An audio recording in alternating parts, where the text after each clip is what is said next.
नमस्कार बच्चों। इस वीडियो में स्वागत है आपका, जिसमें हम एक दिन का जो पाठ कक्षा 7 का पाठ 13 है उसके पहले जो 3 प्रश्न उत्तर उनकी चर्चा करेंगे। तो बच्चों, जो पहला प्रश्न है, ठीक है, उनमें जो पंक्ति की कविता की कुछ पंक्तियाँ थी उनको साधारण सरल भाषा में लिखना है।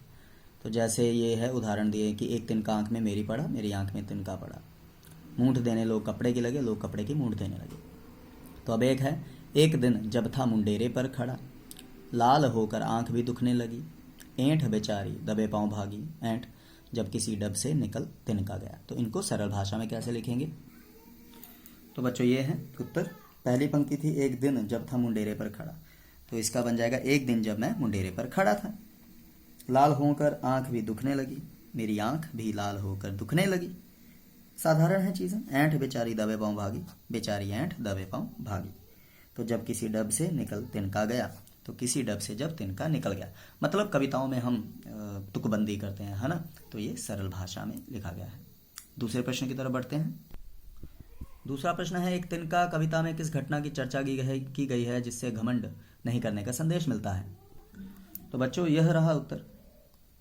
ठीक है। तो एक तिनका कविता में घमंड से भरे कवि जी की आंखों में पड़ा एक तिनका उन्हें बेचैन कर देता है। उनका सारा जो घमंड है बच्चों चूर चूर हो जाता है। किसी तरह लोग कपड़े की नोक से उनकी आंख में पड़ा तिनका निकालते हैं। तो कवि जी सोच में पड़ जाते हैं कि आखिर उन्हें किस बात का घमंड था जो एक तिनके ने तोड़कर रख दिया। इस घटना से घमंड न करने का संदेश मिलता है। बच्चों, जो हम पढ़ते हैं ना, सिर्फ पढ़ते नहीं, उन्हें समझना भी होता है, जिंदगी में उतारने का प्रयास करना चाहिए। बढ़ते हैं तीसरे प्रश्न की तरफ। तीसरा प्रश्न है, आंख में तिनका पड़ने पर के बाद घमंडी की क्या दशा हुई, अर्थात कवि जी की? तो बच्चों, सीधा सा उत्तर है कि आंख में तिनका पड़ते ही घमंडी अचकचा कर बेचैन हो गया, उसकी आंख लाल होकर दुखने लगी और उसका सारा घमंड गायब हो गया।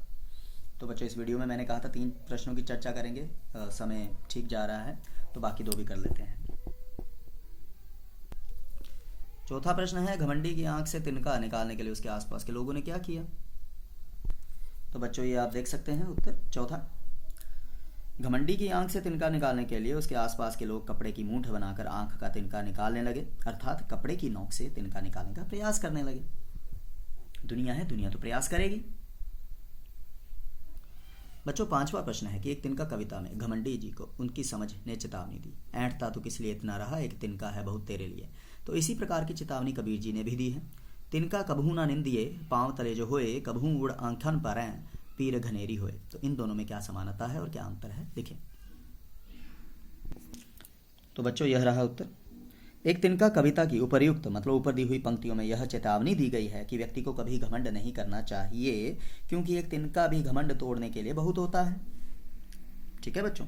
तो कबीर जी द्वारा लिखे गए दोहे का अर्थ यह है कि कभी, तो ये रहा कि कभी पैरों के नीचे पड़े हुए तिनके की भी निंदा नहीं करनी चाहिए, अर्थात उसे छोटा नहीं समझना चाहिए, क्योंकि जब वह उड़कर आंख में पड़ता है तो बहुत कष्ट देता है।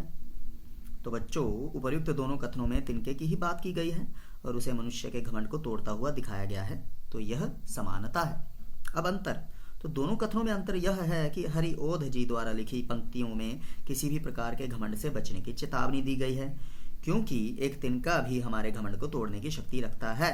वहीं दूसरी ओर कबीर जी किसी तिनके को भी छोटा ना समझने की सीख देते हैं, क्योंकि वह भी आंखों में पड़कर असहनीय कष्ट प्रदान करने की शक्ति रखता है। तो कहने का मतलब, हरिओध जी घमंड तोड़ने की बात कर रहे हैं और कबीर जी बात कर रहे हैं कि भाई सभी समान हैं, अकड़ो मत। धन्यवाद बच्चों।